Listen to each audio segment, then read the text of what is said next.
no le des dinero a la empresa a través del Seguro Social. Okay. Directamente subsidia una parte de los salarios de los trabajadores. Oye, ese local está buenísimo, es el ideal. Lo rento ahorita, pero voy a abrir dentro de 6 meses, entonces voy a pagar una renta de 6 meses. Correcto.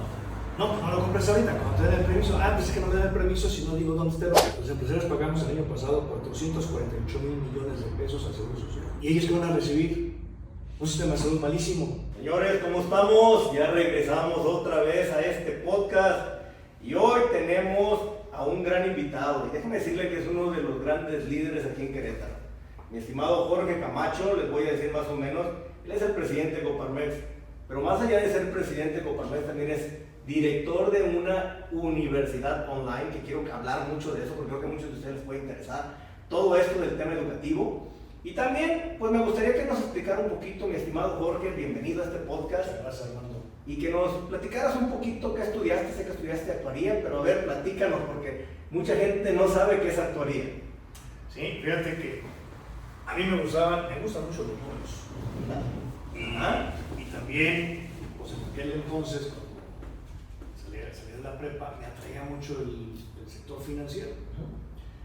Y recuerdo que fui a hablar con un director de la carrera de Ingeniería Industrial de la UNAM y le dije, oiga, pues tengo un dinero, me gustan mucho las matemáticas, me gusta el sector financiero, estoy entre 2 carreras, actuaría y ingeniería industrial. Y me dijo, mira, si te gustan más las matemáticas, vete a estudiar actuaría, porque en ingeniería es más física. Bueno.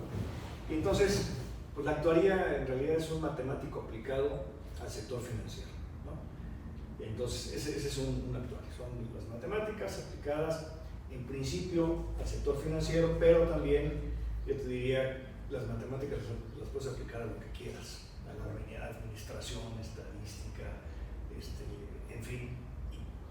De hecho, la carrera nace en las compañías de seguros, las aseguradoras.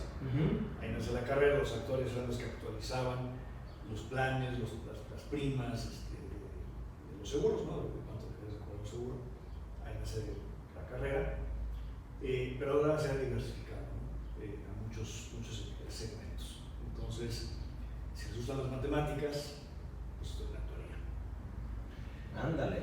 Y estudiar esa carrera te permitió abrir mercado en algún lado, o sea, si realmente empezaste a utilizar mucho el tema de la matemática, imagino que más en un tema financiero. Sí, fíjate que yo trabajé 20 años en el sector financiero, trabajé en compañías de seguros. Y sí, yo te diría que en los diferentes cargos que tuve, pues yo aplicaba las matemáticas, pero sabes que te dan una forma de analizar las cosas, ¿no?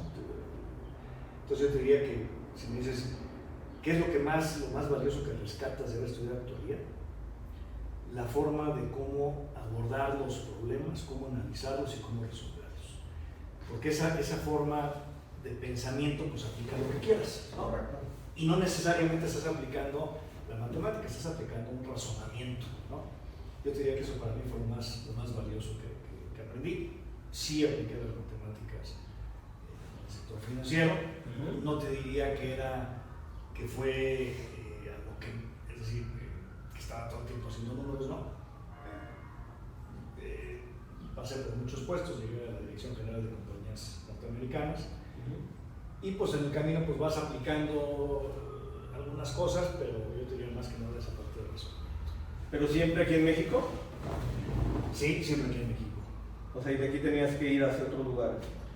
De aquí, los últimos 10 años fui director general de compañías de seguros norteamericanas y además de ser director general hacía lo que llamábamos DD, desarrollo de negocios, entonces en América Latina.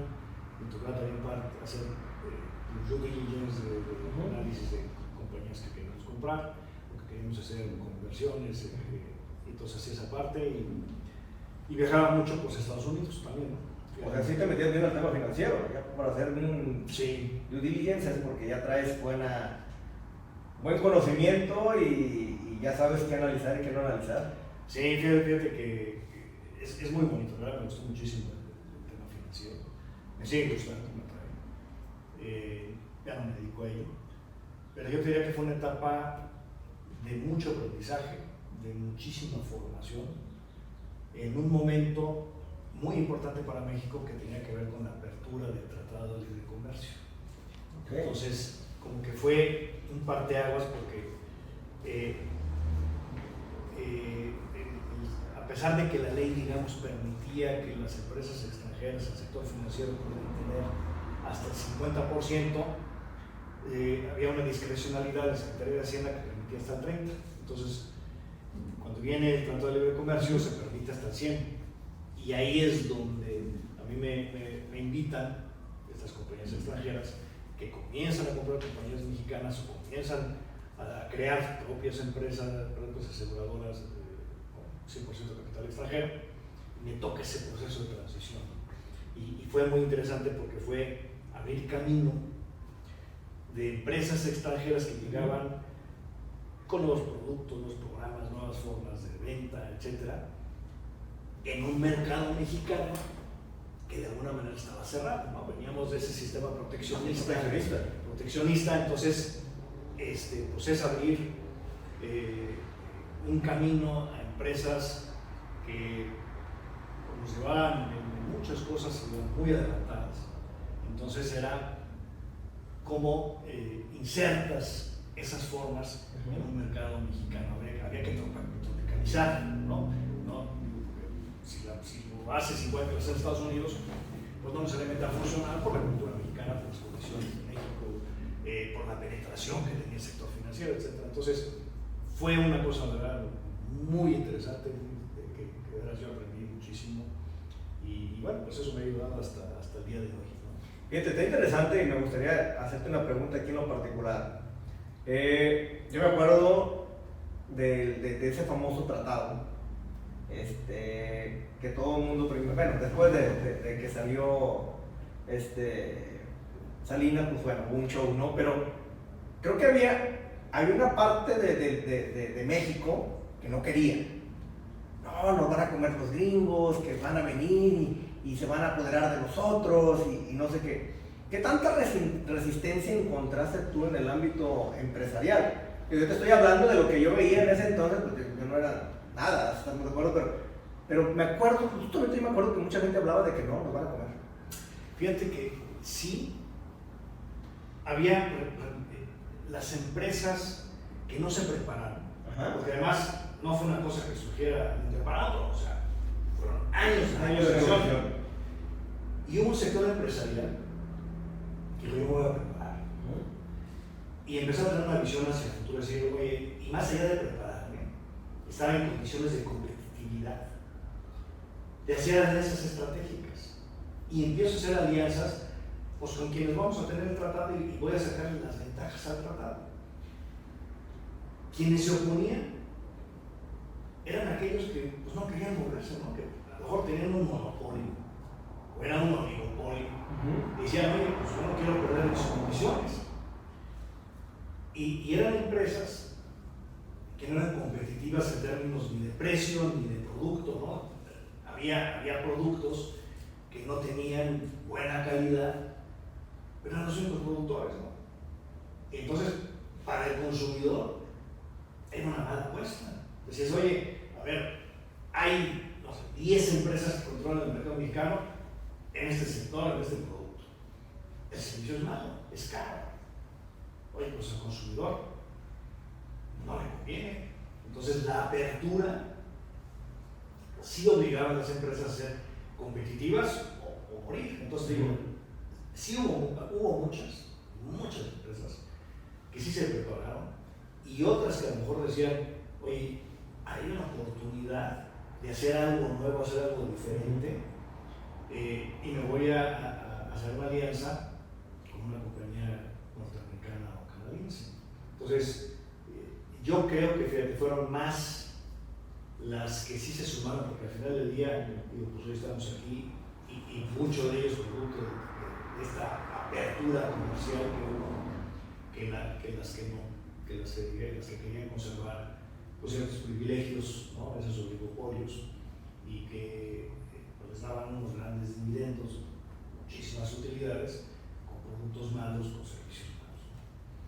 Y fíjate ahora que serán casi 30 años después. Sí. Casi 30 años después, y yo creo que sí hay un parteaguas, ¿no? De un antes y un después gracias a ese tratado. Sí. O sea, México sí realmente ha despegado de manera, yo creo que de manera muy buena. Porque si bien es cierto hemos tenido crisis y seguimos teniendo crisis, pero no de las que teníamos antes de que se firmara un tratado. Fíjate que las crisis de los años 70, 80, la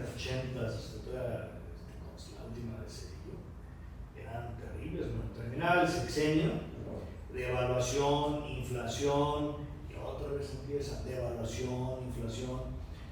No había ese soporte interno, ¿no? Que pudiera hacerle frente a los embates del exterior o a los propios, ¿no? Porque luego también controlaban los tipos de cambio por decreto, ¿no? Y si el tipo de cambio se mantiene así, oye, no, pero no sé, está, me acuerdo, ¿no? De Chetumal, ¿no? De 12.50 a 25, pues era por decreto, es que en 12.50, pues no, o sea, la productividad del país no te da a sostener hasta el año. Entonces, sí fueron años de ese levante que empezó más o menos de otras, desarrollo estabilizador, y entonces sí empezó a crecer el país, pero cada 6 años va para abajo otra vez, ¿no? Y con el tratado, y también bueno, los gobiernos empezaron a hacer las cosas de manera diferente, para crearle su valor a eso, empezaron a hacer, dejar de ser estatistas, porque también el gobierno quería hacer todo, ¿no? Entonces en esas épocas el gobierno quería ser el gobierno y el empresario, y se ha demostrado que los gobiernos son malos empresarios. Y entonces, pues, tenían grandes empresas en los sectores más importantes, en aviación, en la distribución, por ejemplo, de productos básicos, el comercio de productos básicos, ¿no? Que era con azúcar y cosas. Sí, tenían una buena intención, pero de repente se convertían en los grandes empresarios y eran unos subsidios. Eran cajas chicas, a veces se convertían. Cajas chicas, pero además se convertían en ¿cómo se llama? O sea, no tenían fondos suficientes para poder que la empresa, digamos, con azúcar, por ejemplo, pudiera seguir trabajando bien, digamos, ¿no? Pero empezabas a encontrar pues, ya desabasto. ¿Por qué desabasto? Porque no saben manejar la empresa, y porque el dinero que le metían pues ya no alcanza, y entonces en lugar de convertirse como él, ¿no? En lugar de estar en Dinamarca, en el sector salud, pues estamos en un desastre en el sector salud, ¿no? Por otra vez, ¿no? Quieren jugar a algo donde dices que fue parte del Tratado de Comercio, empieza a hacer con inversiones, empieza a hacer alianzas con el sector privado, y cada quien a lo que se dedique y para lo que es bueno, ¿no? Entonces el gobierno empezó a desinvertirse en ciertos sectores y a dar facilidades también para la apertura de otros sectores. Entonces el empresariado empezó a crecer, ¿no? Y creo que en el caso de cualquier país, las empresas son las que dan los empleos, ¿no? Empleo y empresa son dos caras de la misma moneda, ¿no? ¿Quieres empleo? Necesitas empresas. Punto. Da las condiciones para que existan más empresas. Y fíjate, además, que quiero decir, cuando hablamos de empresas, y déjame decirte cuando desde las mañaneras, ¿no?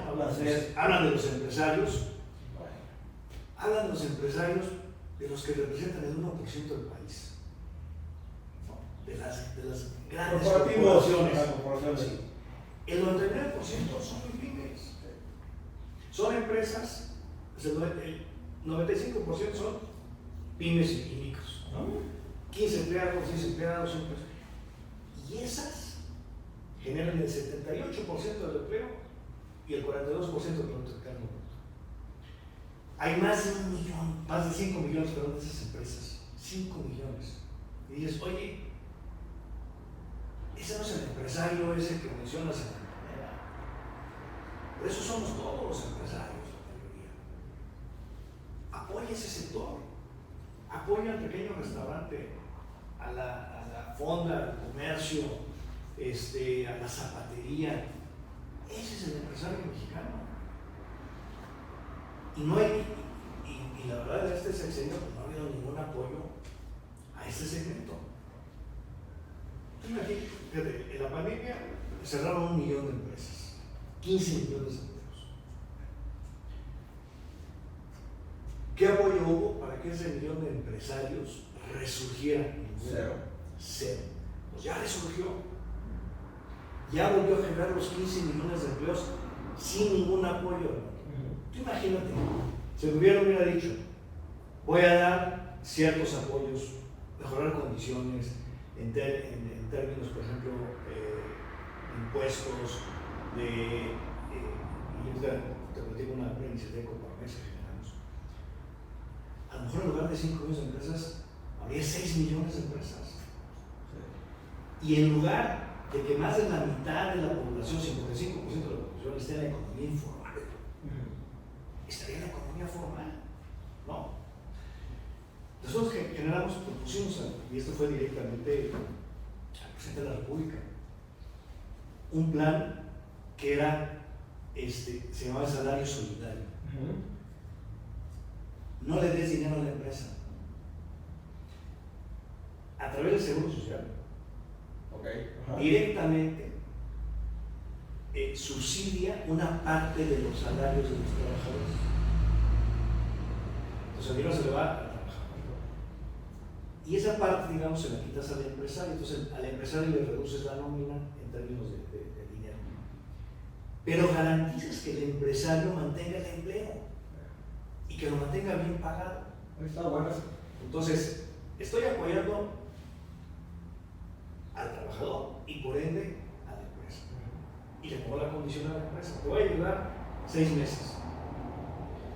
Condición: les vas a pagar, no les vas a bajar salarios, no me vas a quitar a nadie y te comprometes en esos 6 meses que te estoy ayudando, que es capital de trabajo, a hacer lo que tengas que hacer para que hacia adelante salgas bien y no me reduzcas un solo empleo. Esa es la condición. Y si no, pues me das el dinero. Era como un préstamo. Bueno, pues se lo propusimos. Nada, ¿no? Pero bueno, pues yo diría que gran parte de esto que sucede y que te encuentras todos estos microempresarios en muchísimos sectores. Hay un sector exportador muy importante, bueno, tú eres el experto en esto, pues mucho tiene que ver con el Tratado de Libre Comercio. Esa apertura que se... Fíjate que sí, pero también, ¿sabes qué? Me gustaría comentarte aquí. Los grandes exportadores, no es el PYME, son las grandes empresas que vienen a México, se montaron en México. Digo, hay algunas mexicanas, pero la mayoría son grandes corporativos. El número asusta.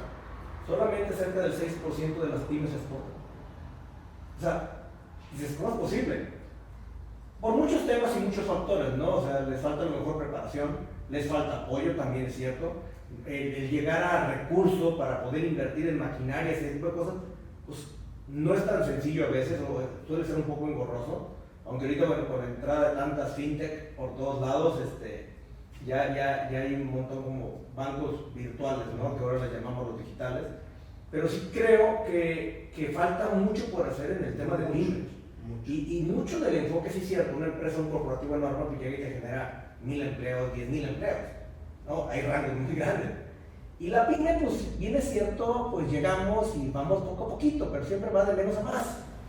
Y no existe esa parte, esa preparación quizás para poder llegar a hacer ese pequeño impulso. Y mira, ahorita que tocas el tema, por ejemplo, el grupo como Coparmex, es uno de los grupos que se genera o se crea con la finalidad de apoyar mucho más a este tipo. ¿Cuál es la función principal, en este caso, de un organismo como Coparmex?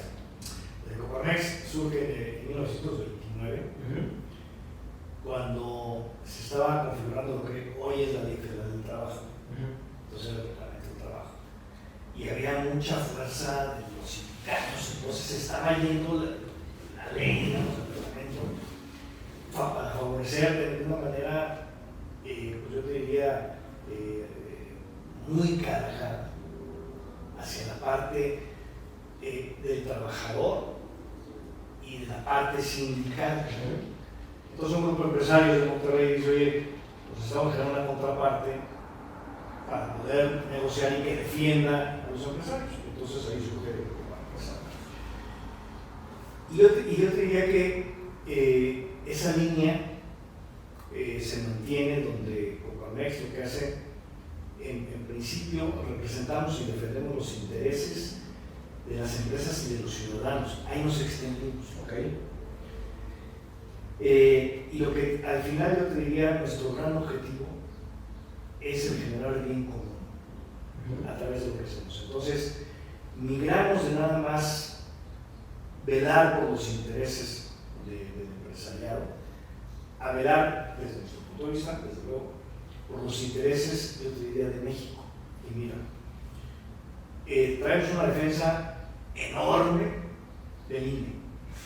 ¿No? Sí, sí. O sea, eso no es empresarial, eso es ciudadano, eso es democracia. Eso es democracia, hermano. Entonces, defendemos la democracia de los ciudadanos. Sí, claro. Traemos el tema del INAI, es igual a transparencia, es evitar la corrupción. Eso no es empresarial, eso es ciudadano, eso es otra vez dar transparencia a lo que está haciendo el gobierno. Oye, estás invirtiendo 140, ya casi 200,000 millones de pesos en el Tren Maya.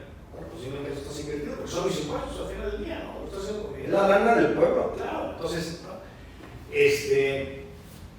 Por ejemplo, en los temas electorales, hacemos debates con los candidatos, promovemos el voto,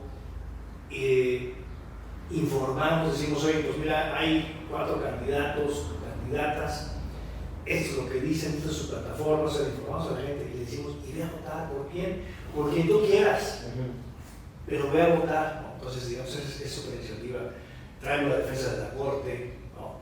Que también dices, oye, eso es un poder público, son 3 poderes, los 3 son igual separados, ¿no? Separados. Entonces, yo te diría que entonces, ahí está la defensa de los ciudadanos. En el caso, por ejemplo, del empresariado, ¿dónde le entramos? Al sistema eléctrico, al sistema del sector energía. Hicimos la defensa de esta ley que querían pasar, donde le daban una prioridad, yo diría que casi se formaba una especie de, otra vez, monopolio del sector eléctrico, dando toda la fortaleza y dándole todas las tecnologías a la CFE, y pasando por los intereses y por los derechos de muchos empresarios que llevan invertido aquí en México en energías limpias, en ciclos combinados, en estas granjas separadas, en fin, y que de repente pues ya no te va a robar el permiso, ¿no? Ay. ¿Cómo que no la vas a robar? O fíjate que ya vas a medio camino y, por ejemplo, aquí tenemos el parque eólico, ¿no? Claro. Que apenas están ahorita en pruebas que ya les dieron los permisos, pero después de un año. Entonces, ahí es donde entramos a defender los intereses de los empresarios, ¿no? Y eso, yo diría, pues, es a grosso modo Coparmex. Y por otro lado, cuando hablabas de las pymes, sí tenemos en ese ayudar. Generamos cursos, seminarios, foros, donde tratamos, y sí lo hacemos, donde ayudamos a las pymes a que puedan desarrollarse. Y entonces generamos, por ejemplo, que en el caso de Querétaro, el año pasado fueron 120 cursos, seminarios, en fin, donde beneficiamos a 6,000 empresas. Y entonces, o sea, tratamos, digo, de contribuir a que, fíjate que algo en el caso de las pymes que sucede, que el dueño se convierte en el techo de cristal de la empresa, ¿no? Sí, claro.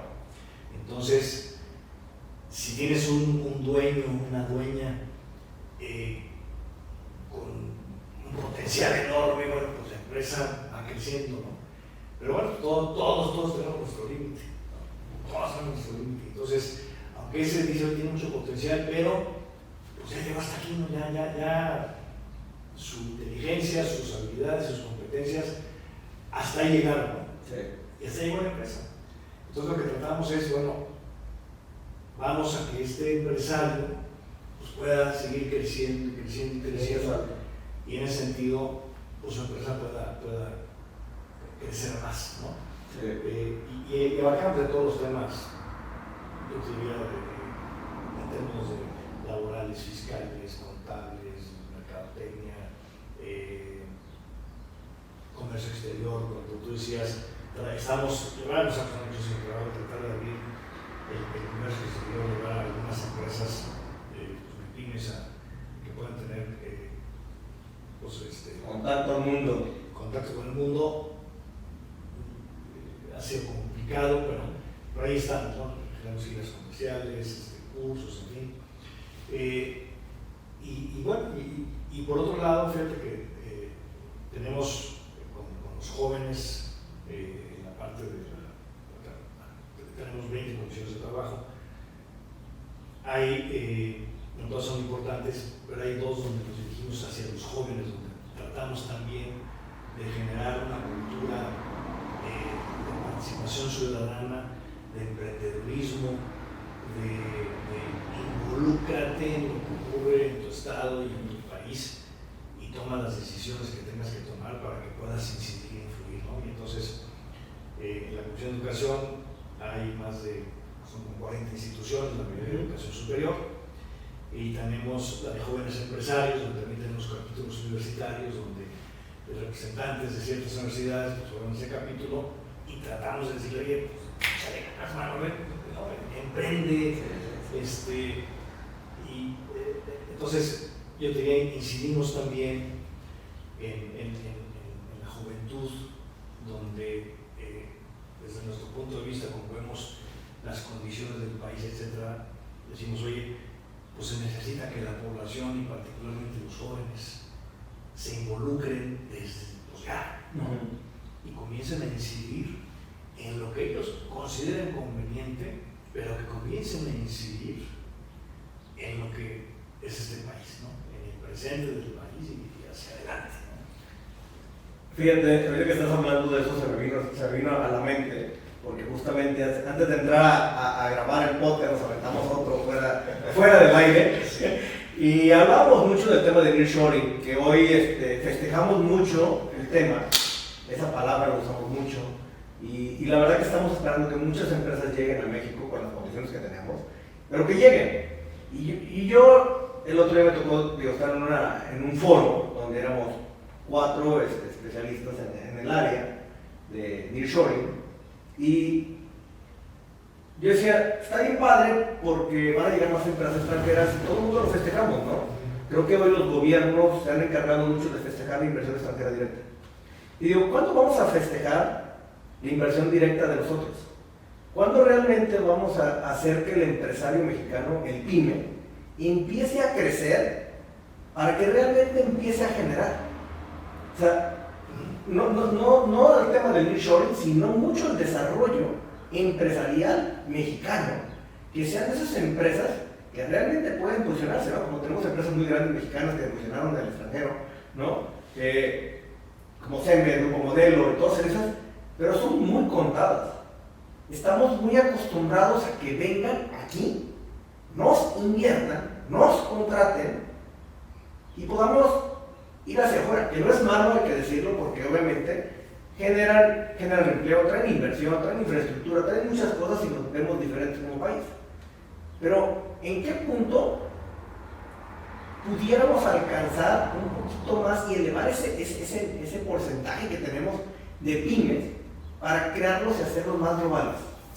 Es que es una pregunta buenísima, ¿no? Yo creo que son varias cosas. La primera es la educación del empresario. Y yo creo que hay que, así como digo aquí en Coparmex, bueno, pues incidimos en 6,000 empresas. Bueno, en el estado hay 5,000 unidades. Entonces, cuando llegamos al 10%, falta el otro 90%. Entonces, incidir, es decir, preparar, capacitar de una manera constante, porque el mundo vuela el mundo, ¿no? Nos pasa por arriba y nos damos cuenta de temas de tecnología, de muchas cosas. Entonces, tener a la empresaria, a la empresaria, constantemente, pues actualizado en muchos temas. Darle las condiciones para que pueda reinvertir. Hoy, ¿qué incentivos tiene, digamos, el empresario? Si, oye, voy a reinvertir o voy a meterle una lana, que la estoy arriesgando, porque al final del día estoy arriesgando. ¿Qué condiciones tengo para de alguna manera tener un soft landing? ¿No? O sea, no hablo de protección, pero que me ayudes, y hablo del gobierno, que me ayudes a que esa inversión me pueda durar más tiempo el dinero. Y segundo, que esté ocupado en el negocio y no esté ocupado en otras cosas. ¿A qué me refiero? Seguridad. Entonces, voy a invertir en Querétaro. Nos salvamos. A ver, aquí estamos muy bien, ¿no? Nos cosemos por separado. Nos conocemos por separado, pero vámonos a Guanajuato, vámonos a Celaya. No, bueno. Oye, voy a invertir y van a ver el derecho de piso de menor inversión. Van a ver, oye, pues este cuate ya está invirtiendo, ya abrió 2 sucursales, tiene lana, ¿no? Cáele. Seguridad. La parte impositiva de impuestos. Cada vez se complica más, ¿no? Cada vez le tienes que pagar más dinero a un contador, ¿no? Y si tú eres alguien que estás en la economía informal y dices, oye, fíjate que pues ya tengo el mercado, pues ya en el tianguis, oye, ya quiero dar el siguiente paso, ya quiero crecer. ¿Cuál es el incentivo? Porque le voy a meter dinero, ¿cuál es el incentivo? Pues mira, tienes que darte tus boletos al SAT. Entenderle al rollo de los impuestos, entenderle, pues entonces necesito contratar a alguien, sí, necesitas contratar a alguien, un contador que tenga su contabilidad y que mes a mes te reportar sus impuestos. Okay. Pues además, mira que vas a tener tus empleados, pues vas a tener que tener la seguridad social. Padrísimo, va a tener seguridad social. Y entonces eso va a costar un 30% adicional de mi nómina, ¿sí? Y ellos que van a recibir un sistema de salud malísimo. O sea, los empresarios pagamos el año pasado 448 mil millones de pesos al seguro social. Y entonces dices, oye, yo voy a pasar de economía informal que no tengo un sistema de salud. Ahora tengo el sistema de salud público que está bien. Que digamos que bien. Lo va a pagar y a cambio, el colaborador que va a tener, pues va a ir a un seguro social que no hay medicinas, que no hay tratamientos, que no hay, etcétera. ¿Cuál es el incentivo? ¿No? Entonces, si tú me dices, mira, tú vas a invertir y te voy a ayudar con la parte impositiva el dinero que inviertas, a lo mejor de ahí te hago una reducción de impuestos. El chiste es que ese dinero reditúe lo más posible, que no se vaya una parte en impuestos. Okay. Te voy a dar un buen sistema de salud, te voy a dar un buen sistema educativo, te voy a dar un buen seguridad. Entonces, sí me estás dando los incentivos para que yo diga, oye, con tranquilidad voy a invertir y no me voy a distraer en otras cosas, ¿no? Decir, oye, es que la parte de los impuestos, chino, el contador, no sé qué, y ahora hay que pagarlos. O sea, muchas empresas traen el tema de la parte impositiva, ¿no? De la parte de seguridad. Entonces, dame esas condiciones. Fíjate, esa es una parte. Otra que hacemos en Coparmex. Hay grandes empresas que necesitan proveedores. Entonces, pues en principio, para muchos de ellos, para lo que son, digamos, sus insumos directos, Okay. pues ya a veces tienen proveedores mundiales, entonces traen proveedores mundiales. pero tienen una parte muy importante de insumos que llamamos indirectos. Entonces, pues, lo más prudente es, bueno, pues voy a buscar localmente quién me puede surtir, quién me puede ayudar.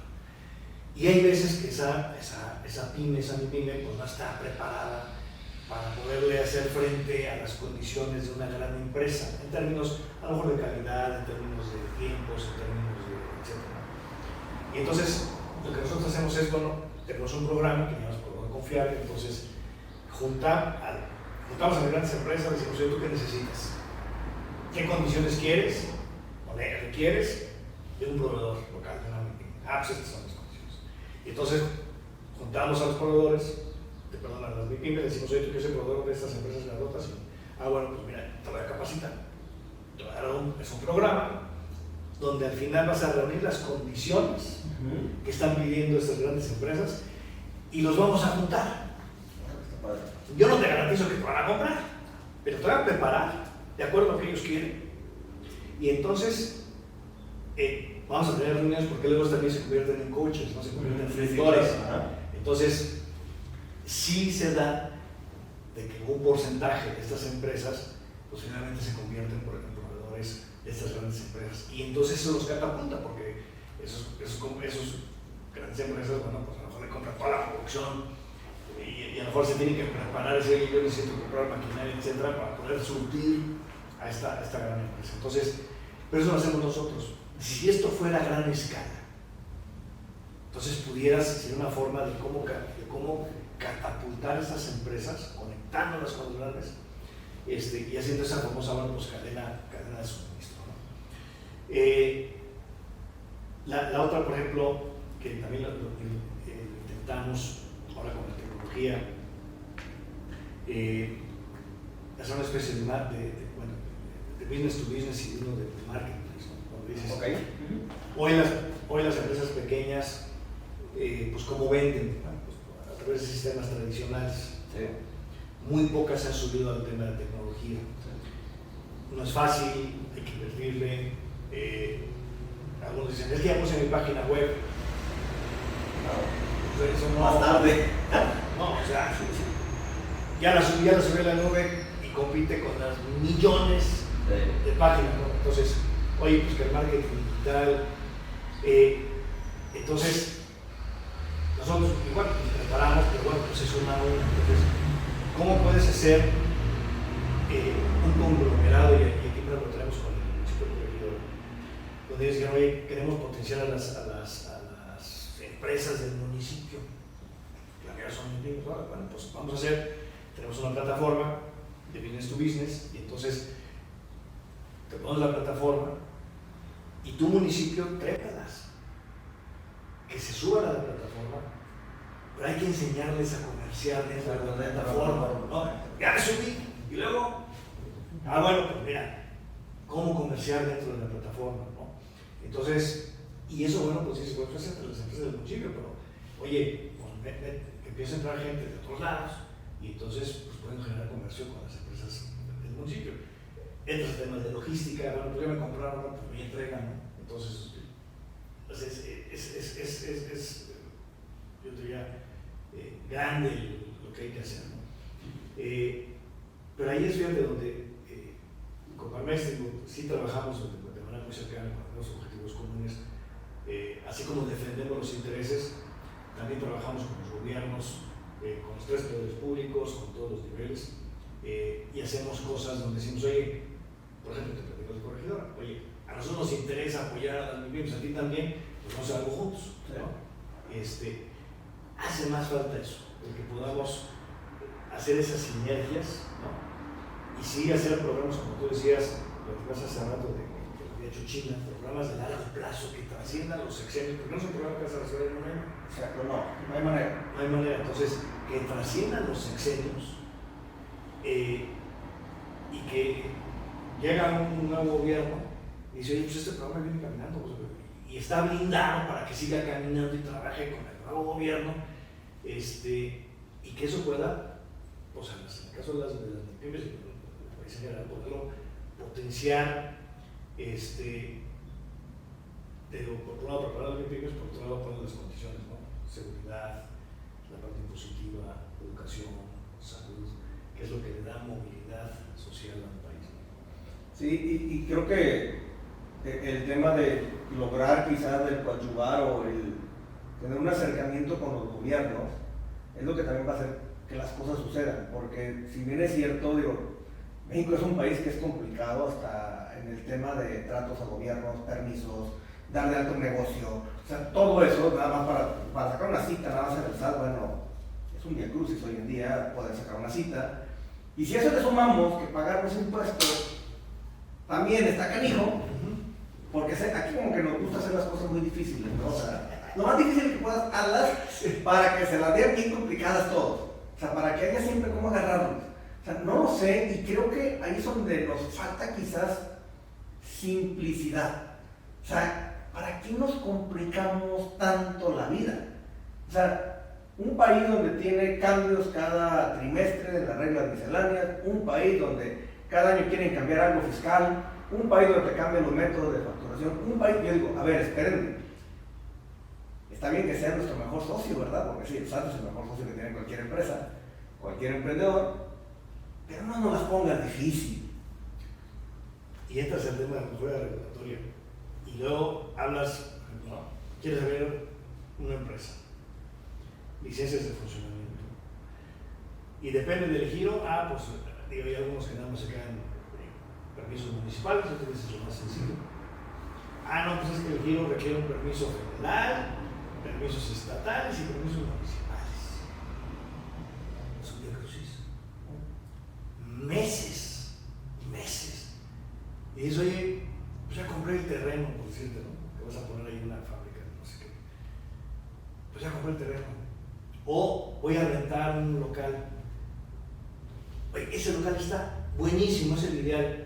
Lo rento ahorita, lo voy a ver dentro de 6 meses, entonces voy a pagar una renta de 6 meses. Correcto, justo este punto. No lo compres ahorita, cuando te den el permiso. Pues es que no te dan el permiso si no digo dónde está el local. Oye, pues aquí está el local, va a ser aquí. Oye, 6 meses, ¿y qué hacen algunos? Pues tú abre, mano. De hecho, la mayoría va y abre. Y tu licencia de funcionamiento, o te cae el inspector, no tienes licencia de funcionamiento, multas te ponen, a veces te clausuran, ¿no? Y te encuentras países donde en 2 días ya abriste tu negocio, lo hiciste además en línea, ¿no? Es que es el punto, o sea, si hoy estamos tan digitalizados, digo, y creo que esto es, vamos a hablar de Querétaro, es un gobierno que ha digitalizado muchas cosas, ha avanzado bastante en ese, pero falta subir mucho más porque tenemos cosas muy manuales. Yo digo, si hoy en día podemos tener cosas tan digitales, ¿por qué ese tipo de cosas de función? Por ejemplo, un permiso de funcionamiento, la verdad que hay mucha gente que lo primero que tiene que hacer es comercializar algo. Es la manera más sencilla de emprender, es compro algo y lo revendo. Definitivamente, pero para eso, para que hay un localito. Y en el localito, ¿qué crees? Ve a tramitarte un permiso. A mí me tomó creo que 3 meses y medio más o menos en que me dieran el permiso de funcionamiento. Yo abrí una sucursal de motos, casi 3 meses y medio. Yo digo, a ver, sorry, abrí. Ya tengo que, estoy en trámite. Pero yo no voy a esperar 3 meses a pagar una renta de un local en una plaza. Entonces, ¿qué quiere decir? Paga ya gratis, como emprendedor no te va a ir bien, porque te tienes que comer los costos, te van a matar los gastos, y cuando te den tu aviso de funcionamiento, ¿qué crees? Ya estás casi en pérdidas totales porque ya te acabaste la lana. Exacto. Y entonces, fíjate que en el Estado y en los municipios estamos participando en un proyecto de mejora regulatoria, donde la idea es digitalizar, primero simplificar y digitalizar todos los trámites que hay, todos los permisos, ¿no? Estamos hablando de cerca de 1,500.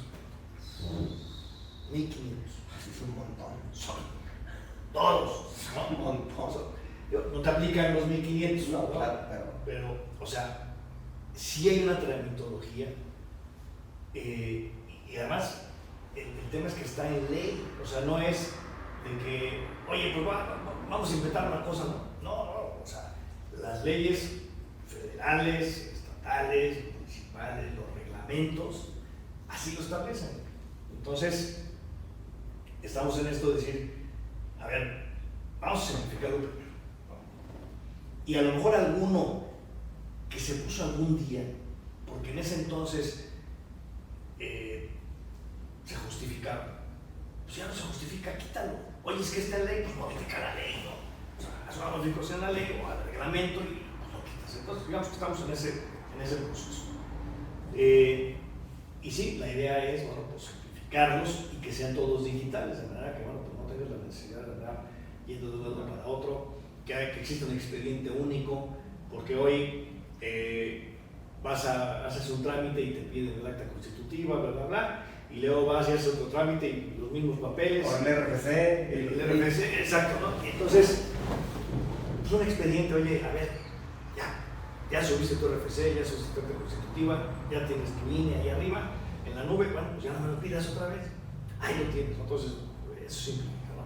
Firmas electrónicas, la verdad es un proyecto muy ambicioso que, bueno, pues una vez que se ha terminado, yo espero que esté terminado en este sexenio, sí le va a dar pues todavía una mayor facilidad para que los empresarios puedan emprender o puedan hacer sus cambios, en fin, ¿no?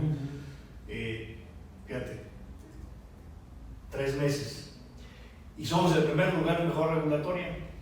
Exacto, o sea, somos el número 1, o sea, no, y dices, oye, yo me eché 3 meses, vete a Oaxaca. Yo creo que el año, fácil. Entonces, sí, digo, si alguien quiere abrir una empresa, pues primero, ok, te vas a querer abrir una empresa, vas al notario, ya está. Luego, saca una cita para sacar tu RFC, que te den tu firma digital, ¿no? Entonces, ahí empieza el viacrucis. Y luego, ¿qué crees? Ve al banco porque quieres abrir una cuenta de banco. Y en el banco, híjole, otro chorro de tiempo más.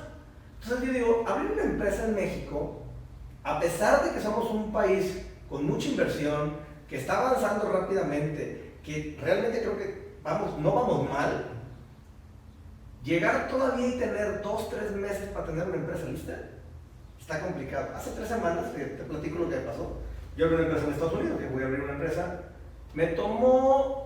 la empresa me tomó 3 días. 3 días. Lo hice en línea, porque se puede hacer en línea, tú vas, haces todo, lo hicimos en línea, me llegó el Tax ID, sin problema, que es el RFC, listo.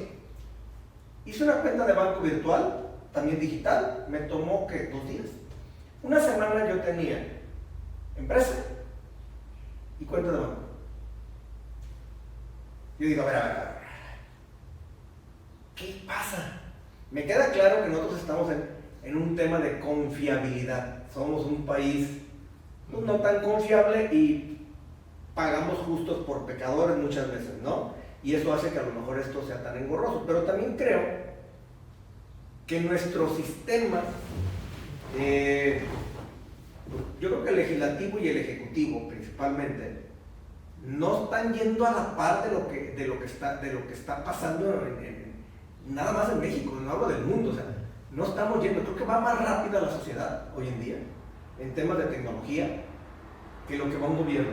Sí, y fíjate, dices usos o pecadores, fíjate que decías del banco. Tú eres una persona culta, preparada y le entiendes. Si nos vamos a aquellos que están en la economía informal, que a lo mejor un porcentaje muy importante, sus niveles educativos son de secundario o bachillerato, ¿no? Entonces los metes a cuestiones financieras complejas, de impuestos, y luego además está satanizado el manejo de efectivo. Entonces voy a ir al banco, y mis depósitos van a ser en efectivo. Y me van a decir que estoy lavando dinero. No, pues no quiero eso, ¿no? Y dices, al colchón. Y entonces justo son pecadores. Porque dices, oye, la regulación bancaria para el manejo de efectivo ya es tan estricta para meter al lavado de dinero que a los millones de mexicanos y mexicanas que manejan dinero en efectivo, que no tienen nada que ver con el lavado de dinero, que dinero ganado honestamente, y dicen, oye, le voy a depositar en el banco. Y luego van a decir que de dónde sacó ese dinero. Y luego va a caer caer el SAT y me va a decir, oye, ese no pagaste impuestos. Pues no, man, estoy en la informal, ¿cómo pagar impuestos? Ah, pues me debes. ¿No? Calle. Oye, pero quise ir a sacar un RFC y pues no lo entendí, no me dieron la cita. El día que iba a ir, pues no podía dejar el negocio porque o voy a estar o atiendo el negocio. Pues no. Entonces, sí, la sociedad se va y bueno, ¿qué hacen? Se las arreglan, Para informar. en el colchón, en la toalla, y se hace un ecosistema de informalidad. O sea, dicen, es que ese dinero luego entra a la economía y paga IVA, una parte sí, yo no sé qué tanto. Pero en la informalidad encuentras todo. Sí. Entonces, oye, yo tengo aquí efectivo y estoy en el mercado, pues voy al puesto de lado y a ese le compro, y a este le compro, y a este le compro, casi como usted la lectura que no. Y ahí se mueve. ¿Y ese dinero? Oye, ¿cuándo pagó ese dinero? Nunca. ¿Cuánto pagó el impuesto sobre la renta? Nunca. ¿No? ¿Cuánto pagó impuesto sobre nómina? Nunca. ¿No? Se mueve ahí mucho dinero. Entonces, y luego, en la parte formal, que estamos platicando, es complicado. No hay muchas facilidades. Y luego cada vez más ponen regulaciones. A nivel federal, el número de permisos o regulaciones ha crecido de manera importante. Entonces, si tú vas a hacer algo a nivel federal, pues ya antes eran, no sé, 5 permisos, van a subir. Es complicado. Y luego esas regulaciones federales pues tienen que bajar, no todas, pero algunas bajan a nivel estatal, algunas bajan a nivel municipal, y entonces de repente, oye, no, pues es que mi tema de consecuencias federal, ¿qué crees? Que hay una ley ambiental, es que bajar, ¿no? Sí. Y entonces, pues la bajaste. Entonces ahora, pues ahora es un trámite más. El tema ambiental, yo estoy totalmente de acuerdo. Hay cosas que hay que cumplir. Y que está bien. El otro día vi un dato de la ONU que decía, si nosotros seguimos consumiendo y produciendo como lo hacemos hoy en día, para el 2050 vamos a ser 9.500 millones de habitantes y vamos a requerir de 3 planetas Tierra para satisfacer nuestras necesidades. No nos da. Pero hay que ganar las condiciones y decir, oye, ya se hizo la ley.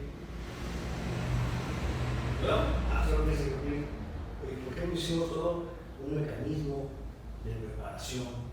¿No? Oye, viene la ley y vamos a meterla de forma paulatina, primero esto, luego esto, de manera que pues, aquellos que se van más afectados, aquellos que no se van afectados, vayan por ese camino y también generemos las condiciones para que lo puedan hacer, ¿no?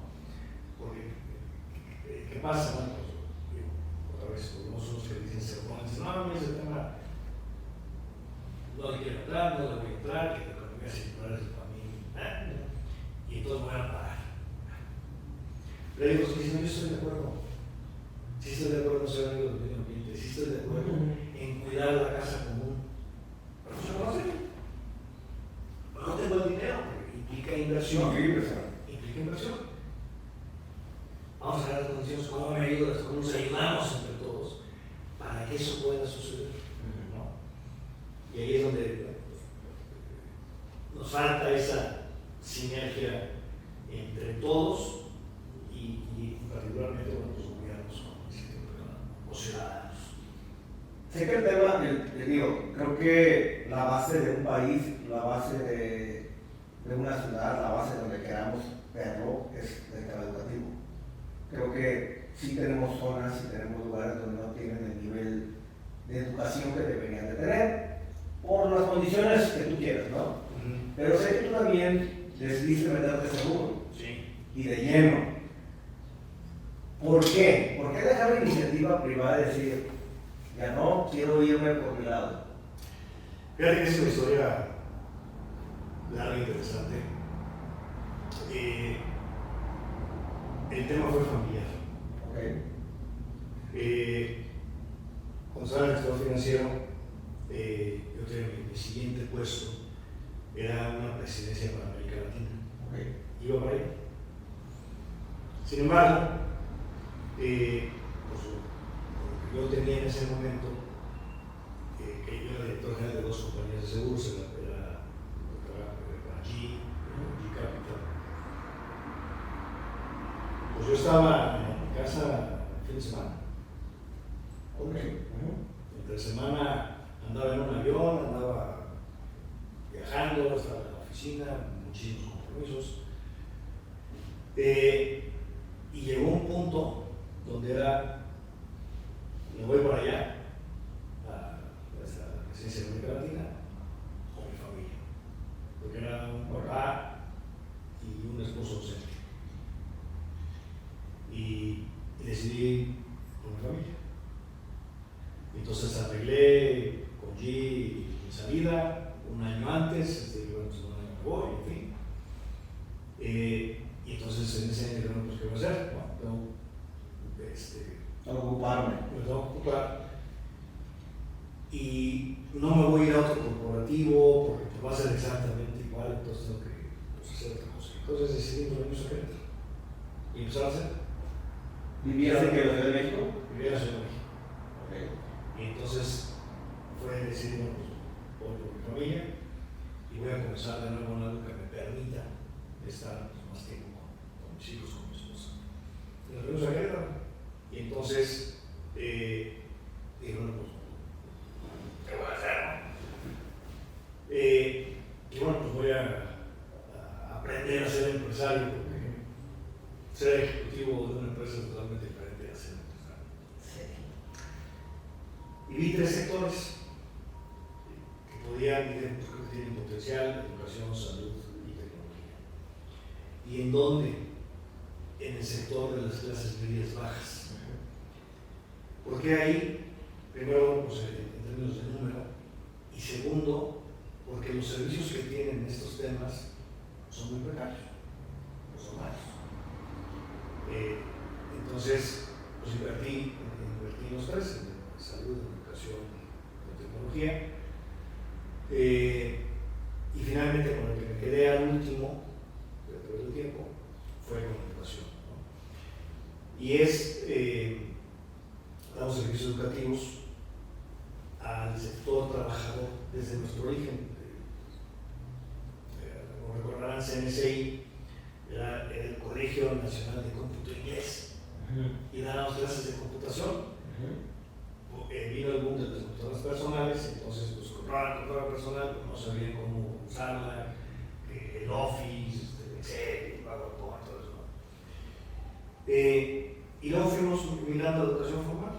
Entonces incursionamos en bachillerato, luego ya en licenciaturas, en maestrías, y teníamos sistemas muy flexibles donde el estudiante, el trabajador, podía rolar turnos, ¿no? O sea, si le rolaban el turno en la empresa, en la escuela podían también rolar turnos. Pero al final del día los hacías ir a un lugar, ¿no? Y no necesariamente podían ir, ¿no? Decían, oye, entonces que fíjate que pusieron doble turno y el sábado, ¿no? Pues ya no fuiste, ¿no? Ya. Y ya perdiste y entonces pierdes continuidad. Y luego la otra, bueno, pues implica, además del costo de colegiatura, implica un gasto de transporte y luego, pues siempre, ¿no? Se les atraviesa el Oxxo o una tienda de siempre se atraviesa y entonces, oye, pues que me va a dar hambre y entonces pues voy a comprar no sé qué cosas ahí y resulta pues que entonces pues ya no nada más es la colegiatura, es el transporte, más la comida que compras, más no sé qué, y el tiempo que usas para trasladarte, que ese es importantísimo. O sea, si fueran, oye, estoy en 5 minutos, no estás en 5 minutos, estás en 40 minutos, 45 minutos, ¿no? Y entonces, pues es hora y media del día que la usas pues, para estar en el transporte público. Entonces hace 13 años dijimos, bueno, ¿cómo podemos ser todavía más flexibles? Pues vamos en línea. Y entonces diseñamos, nos montamos una plataforma que es Blackboard Ultra, pues diseñamos todo programas, digamos, que son interactivos para que los alumnos, los trabajadores puedan estudiar desde cualquier dispositivo digital, del que sea, y en donde sea y a la hora que sea. Entonces está abierta la plataforma 365 días del año, 24 horas del día, y entonces si vas en el transporte público que vas a trabajar, bueno, pues sacas tu celular y te pones a estudiar, llegas a tu casa, pues ahí en tu computadora, en la tablet, pues ahí le das, haces tus trabajos, hay un acompañamiento de tutores, de maestros, de psicólogos, donde le vamos dando acompañamiento al alumno, al alumno, para que pueda pues, continuar. Y lo que nosotros hacemos y lo creemos de veras con firmeza es, yo te estoy ayudando a que tú cumplas un sueño que va a mejorar tu calidad de vida. Así. ¿Por qué quieres estudiar bachillerato? No tenemos bachillerato. ¿O quieres estudiar una licenciatura? ¿Quieres estudiar Derecho? Tienes un sueño. A lo mejor eres el asistente en un despacho contable y tienes 10 años trabajando en el despacho y ya sabes muchas cosas porque ahí en la práctica has aprendido, pero no tienes el título. Entonces no puedes ser abogada, sí. No puedes ejercer, no puedes litigar, no puedes, no. Entonces, oye, yo tengo un sueño, yo quiero ser abogada, y siendo abogada voy a mejorar mis condiciones laborales, económicas, y mi calidad de vida va a ser otra. Ese es mi sueño, yo quiero ser abogada porque va a mejorar mi calidad de vida. Bueno, pues, ponte a estudiar. ¿Y a qué hora voy a estudiar? La hora que quieras. Oye, que pues llegas a las 6 de la tarde a tu casa y tus hijos están haciendo tarea, pues siéntate a estudiar con tus hijos, ¿no? Además, les das, eres un buen ejemplo, ¿no? Oye, mi mamá está estudiando conmigo, padrísimo la carrera, va a ser abogada, es un aliciente para los hijos. Y finalmente es una forma de darte esa movilidad social que no la vas a tener, ¿no? Y eso de, oye, eres obrero en una fábrica, pues estudia ingeniería, ¿no? Oye, ¿qué quiere? Y entramos en un tema también de satisfacciones personales, ¿no? Llegas a la fábrica y, me llegó Jorge. Llegas a la fábrica, ya llegó el ingeniero. ¿No? Se siente, es diferente, ¿no? Sí. Ya soy ingeniero. Ya paras pecho. Exacto. Pero eso tiene un simbolismo padre. Decir, oye, eres el ingeniero, eres el supervisor de la línea de producción, eres el supervisor de calidad, eres el gerente de la parte de almacenes, soy fundamental, es importante. Tienes ese sueño, bueno, pues te ayudamos a construir ese sueño, ¿no? Y te damos toda la flexibilidad para que lo puedas lograr, ¿no? Entonces, bueno, pues esa es la parte de la universidad, que es la educación en línea, que sí, te puedo decir, bueno, pues 3 años de experiencia, lo puedo decir, somos expertos en eso. Tenemos son 18 carreras, 5 maestrías, 2 modelos de bachillerato, los que ofrecemos y estamos construyendo pues, carreras cada vez más enfocadas pues, a las necesidades. Yo te diría que vamos viendo cómo va evolucionando el país, y entonces sí tenemos las carreras tradicionales, pero estamos generando otras que vemos, por ejemplo, una de las últimas que generamos fue logística, ¿no? A raíz de todo lo que estamos platicando, dices, bueno, pues hoy la logística es parte de fundamental, entonces, bueno, pues ingenieros en logística. Entonces, creamos esa carrera de ingeniería logística. Cuando hablamos de la parte impositiva, bueno, pues que sea complicado, bueno, pues entonces tenemos una carrera que es Derecho con una especialidad, una acentuación en la parte fiscal, en la parte financiera. Entonces, que tú como abogado digas, sí, o sea, soy un abogado corporativo, pero tengo esa parte, ese conocimiento en la parte financiera y fiscal, ¿no? Que ahorita a lo mejor dice, oye, pues necesito a 2 personas, ¿no? Un abogado y a un fiscalista. Bueno, pues a lo mejor en una sola carrera, así como existen abogados fiscalistas, pero que se van preparando a lo largo de mucho tiempo, Vamos, que tenga las bases, luego sí ya a lo mejor es una maestría en cuestiones fiscales, pero tienes esas bases de entrada, ¿no? A ver, 13 años teniendo una escuela digital. Hablar del tema digital el día de hoy es muy común. Hace 13 años, no. O sea, ¿cómo llegaron a eso? Porque, digo, lo platicamos también hace ratito, y creo, híjole, que el área de oportunidad que tiene la parte digital, sobre todo ahorita cuando vivimos en un mundo tan rápido, donde todo era para ayer, los tiempos se vuelven cada día pues, más preciados, y estarlos perdiendo ya no es tan fácil. O sea, ¿en qué momento dijeron, sí, vamos a ser 100% digital? O sea, ¿por qué irnos a la parte digital hace 13 años? Ahorita me queda claro, pero hace 13 años no era así. Fíjate que fue una apuesta decíamos, todas las universidades ahorita estamos es un océano rojo. ¿Dónde hay la oportunidad de un océano azul? Y entonces vimos que existía la Universidad de Phoenix, la más grande universidad en línea que hay en el mundo. Yo ya le perdí la cuenta, un día vi que tienen 600,000 alumnos. No sé cuántos tienen ahorita. Entonces dijimos, claro, ahí está la apuesta, ahí hay un océano azul, no hay nadie. ¿Nos van a decir que estamos locos? ¿Sí? En línea, ¿quién va a estudiar en línea? No, pues da la apuesta. Y fue un periodo de transición. Sí. Fue un periodo de transición donde seguíamos con nuestro sistema, digamos, tradicional presencial, pero empezamos a migrar a esa parte digital. Y entonces empezamos a hacer sistemas híbridos, ¿no? A los alumnos, por ejemplo, en lugar de que tuvieran un libro físico, no, es el digital y métete a la plataforma.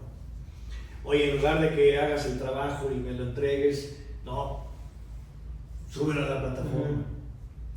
Y empezamos a leer los contenidos. Entonces, no, métete a estudiar el contenido y contéstame ahí en el contenido. Entonces, los empezamos a meter al sistema en línea, ¿no?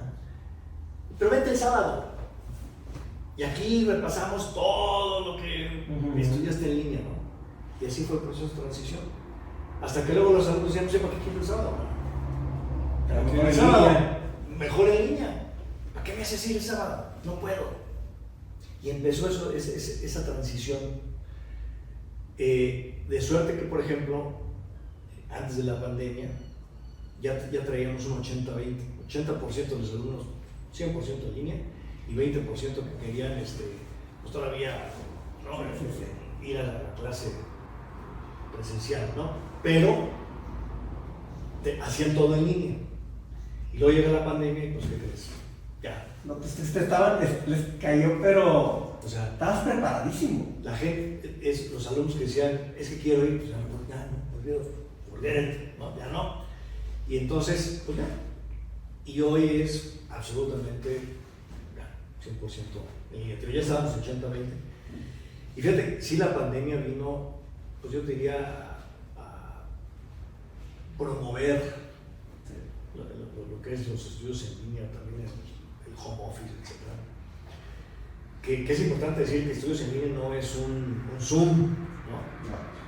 Pedagógicamente eso no funciona, porque que hicieron muchas, y además pues, no tenían mucha alternativa, porque o sea, lo que nosotros tenemos es producto de 13 años de experiencia. Sí. Y hacer una carrera en línea, con la plataforma que tenemos, que es interactiva, tiene videos, cuestionarios, bibliotecas virtuales, o sea, es algo muy, muy robusto. Lleva meses. Entonces, oye, pues es que esa universidad tiene 10 carreras. Oye, primero, pues no sabe cómo hacerlo, necesita contratar gente, etc. Y luego se va a llevar, pues, no sé, años de poder hacer lo que nosotros tenemos, pues no lo va a hacer, ¿no? Porque además su vocación es otra, su vocación es presencial. Entonces, ¿cuál fue la alternativa? Las clases presenciales, las que el maestro da todos los días, teniendo enfrente a los alumnos, pone una cámara y que dé la misma clase. No tenían de otra. Pero eso no es educación en línea, ¿no? Se quejan los maestros. Es que todos los alumnos me apagan la cámara, pues ya se aburrieron. Entonces. Cambia la metodología. Ajá. Pero eso pues, sí, es una metodología diferente de lo que es educación en línea a la clase Zoom. Oye, es que fíjate que un seminario, pues ese es diferente. Un foro es diferente. Tiene una dinámica distinta. De todos modos te apagan la cámara, ¿no? Y de repente ves un foro, un seminario X, y dices, oye, la mitad trae la cámara apagada, ¿qué está haciendo esa mitad? Está haciendo otra cosa. ¿No? Pero en el salón de clase, pues luego hay 3 con la cámara prendida y los otros con la cámara apagada, y te la apagaron a lo mejor 20 minutos después. Estaban todos con la cámara prendida y en 20 minutos perdieron la atención porque la clase no está para eso. Es decir, tú estás en el pizarrón frente a una cámara, pues el alumno está todavía seguro. Y entonces, bueno, pues esa fue la apuesta. Nos inspiramos en esta universidad que vimos que estaba siendo muy exitosa. Decíamos, pues sí, es que son americanos, bueno, pues no importa, aquí nos vamos a alcanzar de alguna manera. Y en el caso de la pandemia, pues sí, o sea, nosotros fue totalmente transparente. Lo que hicimos fue hacer home office, y entonces ahí aprendimos otras cosas. Entonces ya éramos 100% digital todo, ¿no? Sí tuvimos, yo diría, un aumento importante de alumnos nuevos, pero también tuvimos una reducción de alumnos que perdieron el empleo. Fueron esos 15 millones de personas que perdieron el empleo y que decían, pues no te puedo pagar.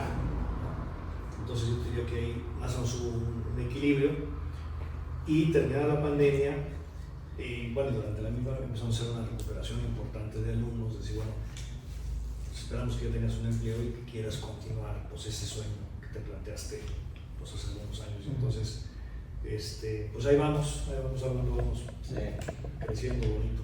Te voy a platicar algo que me pasó, porque después te voy a hacer una pregunta. Fíjate que en una de esas visitas creo que se me pasó en Shanghai,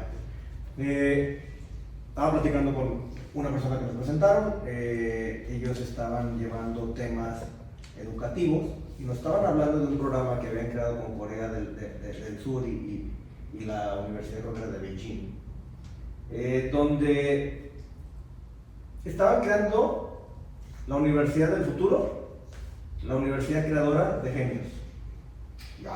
Ya de entrada sí, se escuchaba bien cañón, ¿no? Digo, ¿cómo? Y me dice, mira, lo que se hicieron unas pruebas en dos universidades. Se traen a los chavos, es un grupo reducido de chavos, entran a las aulas, empiezan a llenar cuestionarios que nosotros creamos para saber cuál es el perfil de él y qué carrera él debería de estudiar. Porque como el chavo está en una etapa de inmadurez total y tiene que tomar la mejor decisión de su vida, pues no es como que la va a tomar, y sí suele pasar, ¿no? Entonces ellos empezaron a crear, por medio de esos cuestionarios, por medio de cámaras, con algoritmos, inteligencia artificial y el estudio de las emociones, empezaron a ver, de las emociones y las reacciones, empezaron a ver qué carreras eran aptas para cada uno de ellos. Cuando, creo que la prueba fue un mes de varios cuestionarios, a cada uno de ellos se les mandó a llamar y se les dijo cuál eran las 2-3 carreras para los cuales ellos eran aptos, los cuales ellos sí pudieran tener un grado de aprendizaje y de preparación y un detonante hacia el futuro bastante bueno. Lo interesante es que todo esto lo subieron a través de blockchain, donde no existe una centralización y, por ejemplo, ok, tú eres muy bueno para las matemáticas, tú vas enfocado a esto, tu maestro, uno está en India, uno está en Inglaterra, otro está acá y otro está acá. Y vas a tener sesiones con ellos, te van a dar tus planes, vas a hacer todo en línea y vas a tener reuniones virtuales quizás con ellos. Lo interesante de esto y lo que yo decía, fíjate nada más en qué momento llegamos a esto. Donde hoy tu asesor, porque ya no es el típico maestro, tu asesor, tu coach, tu mentor, lo que le quieras nombrar, no está donde tú estás. O sea, para nada. Y digo, wow, si eso lo están haciendo en prueba, yo digo, solamente va a terminar en algún momento una realidad. ¿Tú cómo ves la parte de la inteligencia artificial en el tema educativo? Fíjate que es algo donde nos tenemos que montar y utilizar como herramienta. Hoy los ChatGPT, los chatbots, nosotros los usamos, te voy a platicar con qué hacemos nosotros. Nosotros los usamos como herramientas. Entonces, por ejemplo, para efecto de diseños, de imágenes, para marketing digital. Pues hay un chatbot que se llama Mind, quién sabe qué. Bueno. Y entonces los diseñadores le dicen, a ver, diseñame, le piden un diseño, les hace el diseño y sobre ese construyen. Entonces dicen, oye, es que me ahorré no sé cuántas horas de que, pues antes, oye, pues búscate una imagen y ahora hazle no sé qué y trabájala. Pues está en segundos, me ahorró todo ese trabajo. Y sobre ese, tomo ese diseño y entonces ya yo le pongo ya mi inteligencia emocional, lo que yo sé a través de la experiencia, de lo que va a motivar, va a mover a los alumnos, al público, etc. Y entonces, sobre eso construyen. Y entonces dices, pues ahí está la inteligencia del ser humano, que debe estar por encima de cualquier robot, la creatividad, etc. Lo utilizamos, por ejemplo, en temas de mensajes también. Okay. Entonces, oye, queremos mandar un mensaje y no sé, tienen 5 piezas de texto, digamos, ¿no? Entonces tienen que hacer un resumen, tienen que, bueno, oye, a ver, pues mira, toma estas 5 hojas y haz un resumen. Entonces te resumen. Y entonces, oye, pues está padre, pero, y entonces sobre ese resumen dice, pero fíjate, le faltó esta parte importante, esto es lo que queremos destacar, esto es lo que no sé qué, y entonces, partiendo de eso, lo reconstruyen, lo rehacen, le ponen, le quitan, le suman, y sale un mensaje, ¿no? Entonces yo te diría que hoy estamos utilizando de esa manera. La utilizamos también en preguntas, ¿no? Sí. Que es mucho más rápido que googlear, Por mucho, ¿no? Y entonces, pues, de lo que quieras, ¿no? Preguntas de lo que sea. En estadísticas, lamentablemente, llegan hasta el año 2021, junio de 2021, entonces, oye, es de 2023, pero claro, no te sabes decir, pero bueno. Pero cosas que no tienen que ver con eso, te resuelve mucho, o sea, la verdad es mucho más rápido. Que antes, oye, pues voy a googlear lo que tú quieras, quiero saber de esto, entonces, oye, por ejemplo, si hablamos de la parte digital, oye, pues dime qué universidades en el mundo están haciendo cuestiones de educación digital. Entonces le preguntabas a Google y te salían muchos anuncios, ¿no? Entonces decías, no quiero los anuncios de las universidades, quiero saber quiénes son. Pues le preguntas al chat, el chatbot y te dice, pues son estas 20, estas 30. Y, oye, y este en particular, ¿qué está haciendo? Y pues ya te profundizas, dice. Entonces creo que te simplifica mucho las labores de de investigación, entonces también lo usamos mucho para eso, que hacemos investigación. También lo utilizamos en programación. Tenemos nuestra área de tecnología, y entonces lo mismo, ¿no? Van a hacer un programa nuevo y lo hacen en Python. Okay. Entonces le dicen a otro chat, oye, mira, quiero hacer este programa, y entonces le ponen lo que quieren hacer y le sale un programa de Python. Y entonces luego le dicen, bueno, pues me salió la base. Pues ahora quítale, ponle. Acomódale y ponle lo que quieres. Así estamos utilizando. Sí, está impresionante, y lo pregunto porque si ustedes son alguien que viene montándose mucho hacia lo nuevo, pues obviamente sabía que me ibas a poder contestar esto, porque creo que es parte hacia esencial de lo que está pasando hoy y de lo que quién sabe y nos pasa en el futuro, ¿no? Porque sí es impresionante ver cómo trabaja la inteligencia artificial. El que tanta información te puede dar, asusta. Llega el momento donde asusta, porque creo que estamos, yo creo que el 1% de lo que vamos a poder ver, y está ya cañón el decir dónde va a parar, no sabemos, ¿no? Pero creo que más allá de verlo como un enemigo, es verlo como un aliado, como justamente lo comentaste, ¿no? Lo estás tomando como herramienta para acelerar procesos, para quitar mis tiempos muertos. Y justamente está interesante, que creo es hacia donde debería ir la parte educativa. No lo vea, que no se vea como el enemigo, ¿no? Que ahora tenemos. Y creo que esa es parte fundamental.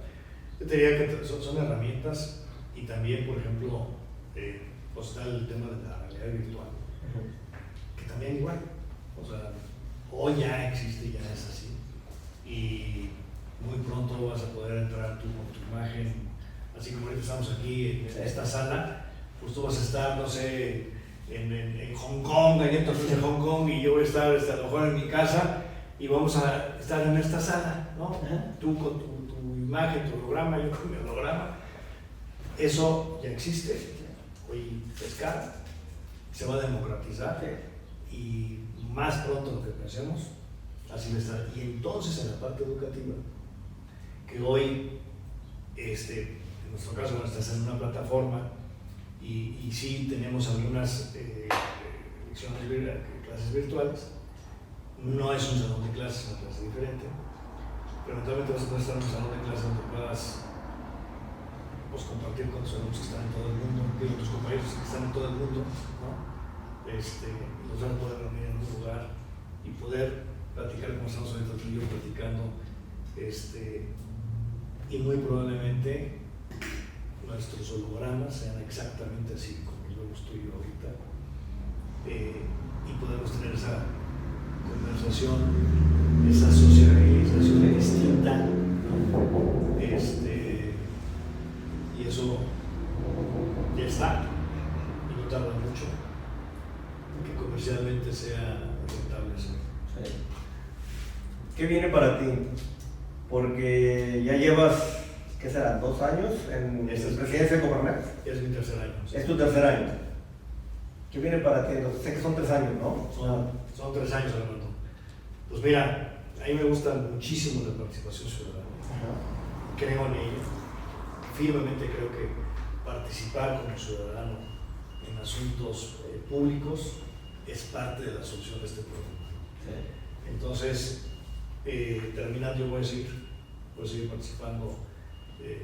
Yo hoy estoy en Coparmex, también soy consejero nacional, estoy en la Comisión Ejecutiva Nacional, soy presidente también nacional del comité. Hay un camino, pero hay otras avenidas, Armando.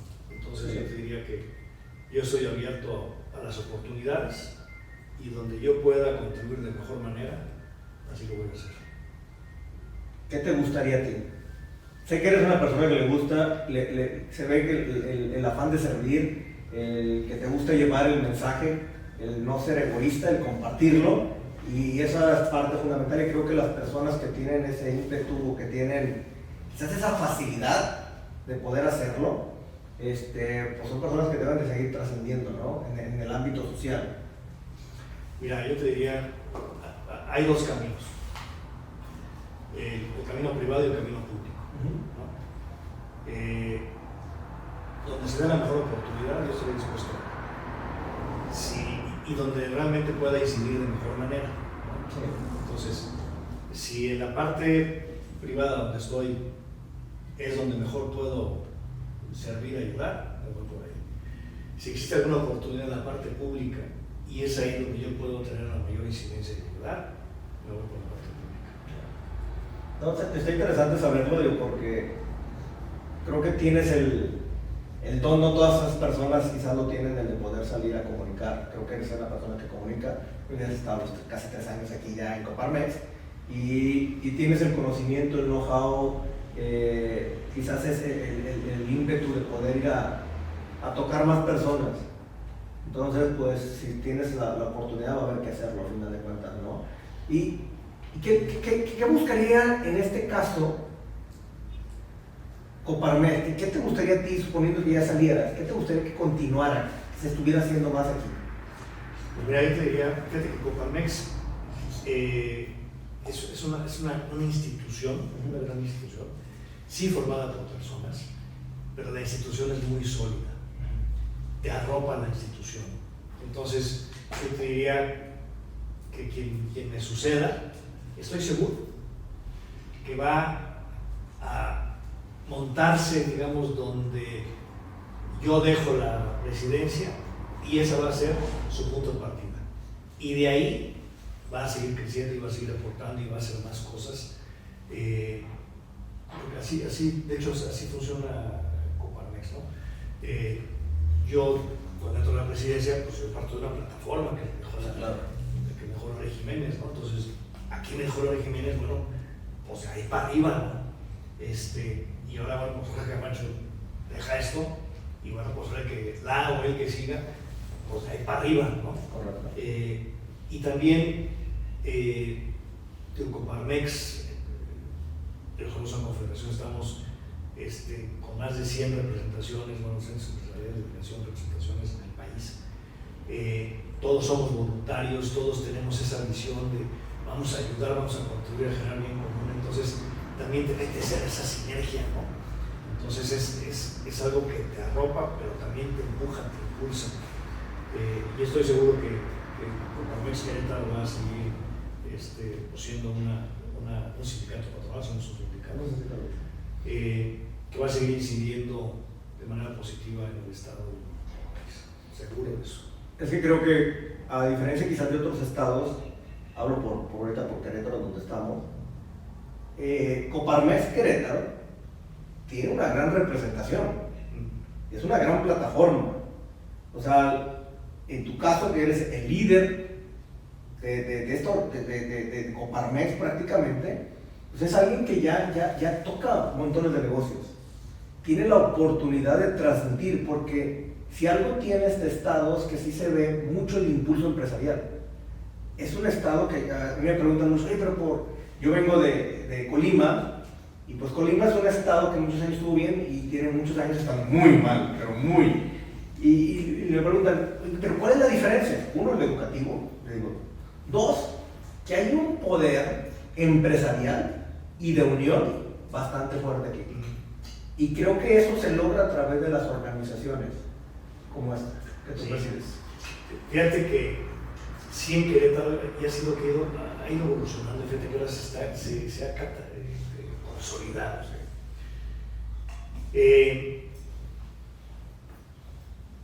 Como grupos de la sociedad civil organizada, nos involucramos, yo diría, en el quehacer diario, pero además con los poderes públicos. Y los poderes públicos también, digamos, tienen el interés de hacerlo.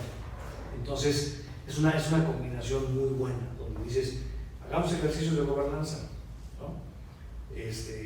2 cabezas piensan mejor que una, y con puntos de vista, el punto de vista del funcionario público, y luego el punto de vista del empresario, bueno, pues se complementa, ¿no? Parten de dos puntos distintos, y al final de cuentas, si estamos buscando un objetivo común, son complementarios y podemos hacer algo mejor juntos.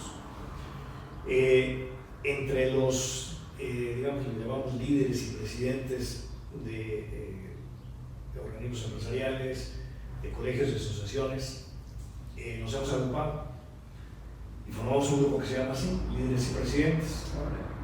Y somos un grupo de amigos, no somos un grupo político, no tenemos una formalidad legal, no nos interesa la formalidad legal, porque eso se echa a perder las cosas. Y somos más de 100 personas, somos 108 personas. ¡Wow! 108 personas que nos llamamos así, líderes y presidentes. Nos juntamos, ¿cómo se llama? Con cierta frecuencia. Nos juntamos primero como amigos y luego cómo podemos coadyuvar, sumar en algún tema en particular.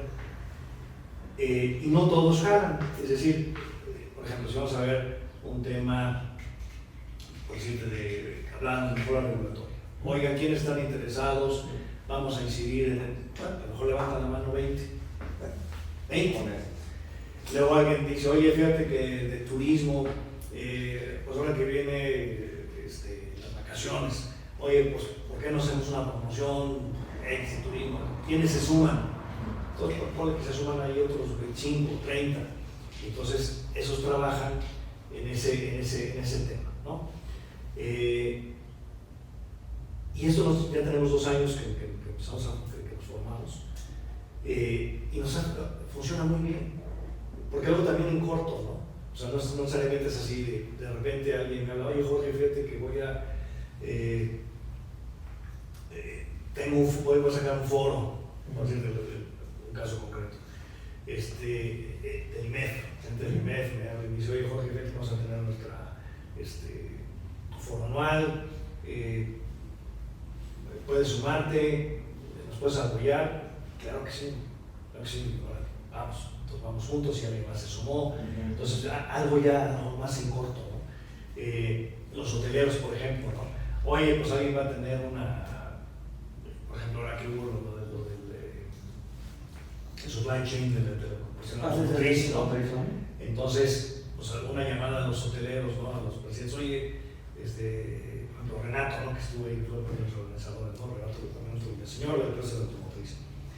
Oigan, pues hay un chorro de gente, un paquete para los que vengan. Sí, hombre, claro. Entonces, ese tipo de sinergias, ¿no? También se dan y eso pues nos ayuda a todos, ¿no? Al final de cuentas es una sinergia entre el empresariado, y en los temas que hay interés común, pues porque vamos también con los diferentes poderes, ¿no? El legislativo, el judicial y con todos los niveles, ¿no? Y ahí estamos metidos. Y Coparmex, en particular, bueno, pues sí tenemos, como decíamos al principio, esa vocación de participar, de coadyuvar. Somos altamente políticos, muy políticos, apartidistas, pero políticos.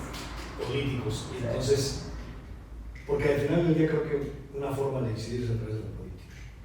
Entonces, si queremos cumplir con los objetivos, la visión que te platicaba en un principio, tenemos que estar en esa política. Sí. Pues, mi estimado Jorge, yo quiero agradecerte por darme la oportunidad de estar aquí contigo en tu casa y tener esta plática. Y digo, me dicen, oye, ¿qué vas a entrevistar? Digo, es que no son entrevistas, son pláticas. De hecho, no hay ni preguntas. Realmente las preguntas se van generando conforme vamos platicando, porque creo que la parte importante es obtener lo mejor de la persona que tengo aquí al frente. Y yo siempre he dicho que siempre que tengo una persona como tú en tu caso, yo aprendo un buen. Para mí son mentorías, digo, este tipo de podcast, o sea, no tienen idea de lo que yo aprendo, porque termino obviamente empapándome sobre todo de todo el conocimiento y la experiencia que ustedes también tienen, ¿no? Dentro de su giro, dentro de su ámbito. Y creo que ha sido para mí muy importante, porque creo que también hay que llevar el mensaje hacia afuera. Y creo que solo nadie llega a ningún lado. Yo creo que ha de haber muchas personas que deberían de acercarse mucho a ese tipo de organismos para también tener un poquito más de apoyo, tener un poquito más de apertura de qué es lo que está pasando alrededor, ¿no? Y que puedan venir y enterarse y ver que existen como un Coparmex, ¿no? Donde la gente puede tener demasiadas ayudas. Sí, y pues yo te agradezco, Armando, de darles la oportunidad de tenerme pues, aquí con tu público, que es muy importante. Y que dices bien, yo creo que el poder en esta conversación, que yo también aprendí mucho, porque también tú transmites muchas cosas y a través de las preguntas también me haces pensar cosas que a lo mejor no las había pesado. Pero que podamos contribuir. O sea, yo diría al final, si tú dices, bueno, ¿qué te gustaría que sucediera después de esta plática tan rica que tuvimos? Pues que quien la escuche aprenda algo y que le sirva, ¿no? O sea, oye, fíjate que en esta conversación, oye, pues mira, esto estuvo interesante, esto me sirve y lo voy a llevar a la práctica. Yo diría que eso es lo que más me interesa. Así que este diálogo que tuvimos contribuya a que algunas personas, algunos empresarios, pues tengan algún elemento que les ayude a mejorar sus condiciones. ¿Y dónde pudiera la gente saber de ti? ¿Dónde puedes seguirte? ¿Dónde estás muy activo? ¿Dónde? Pues mira, tengo mis redes sociales. No soy muy activo, para serte franco. Empecé un tiempo a tratar de ser activo y luego veía, decía, oye, bueno, ahora quítale. Y no. Entonces, pero tengo mis redes sociales, de Facebook, Instagram, Twitter, Jorge Camacho, ahí denle Jorge Camacho, ahí aparece. Ahí aparezco. También en la página de Coparmex de Querétaro, ahí yo escribo columnas para varios periódicos, entonces están mis columnas y también, no solamente columnas, pero genero opiniones. Entonces, pues ahí en la página web de Querétaro, Coparmex Querétaro, igual de googlean Coparmex Querétaro y les aparece. Pues ahí estoy con estos temas de opiniones y columnas. En los eventos también que participo, pues igual hago en síntesis y pues ahí estoy. Vamos, agradecerte, de verdad, ha sido un honor para mí. Gracias, man. Y pues ya saben todos, tienen que seguir a mi buen Jorge, vamos a estarlos etiquetando también por ahí, tanto en el podcast como en YouTube. Y cualquier pregunta, quedamos a dedos solos de ti, Jorge. Pues ahí estamos y ha sido un placer. Gracias, man. Gracias. Saludos, cuídense, bye.